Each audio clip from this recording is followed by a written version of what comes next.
వాడపల్లి వెంకటేశ్వర స్వామి వారి గురించి మీకు బాగా తెలిసే ఉంటుంది. రాజమండ్రి ఊరు నుంచి 25 కిలోమీటర్ల దూరంలో ఉంది. మీకు అన్ని ఆటోలు వీటోలు అన్ని దొరుకుతాయి.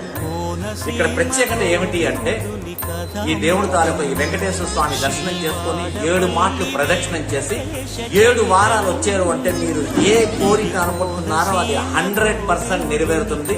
దీంట్లో సంశయం అన్నది లేదు. చాలా పవర్ఫుల్ అండి. జనాలు శనివారం నాడు ఇక్కడ కొన్ని లక్షల మంది ఉంటారన్నమాట. అలాంటి ఒక నేపథ్యంలో ఇవాళ శనివారం నాడు ఆ వెంకటేశ్వర స్వామి తాలూకా దర్శనం చేసుకున్నాను.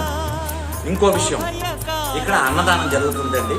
ఖచ్చితంగా వచ్చిన ప్రతి భక్తులు కూడా ఆ ప్రసాదాన్ని తిని వెళ్ళండి. ఆహాహా, ఏం టేస్ట్ అండి! ఆ వేడిగా వాళ్ళు పెడుతున్న ఆ కూర, ఆ పప్పు, ఆ ఊరగాయ, ఆ సాంబారు, పెరుగు అయితే గడ్డ పెరుగండి. బ్రహ్మాండమైన భోజనం. అంటే మన ఇంట్లో కూడా అప్పుడప్పుడు ఇలాంటి భోజనం ఉంటుందా అని నాకే ఒక చిన్న సంశయం వచ్చిందన్నమాట. అంత మంచి భోజనం ఉంది.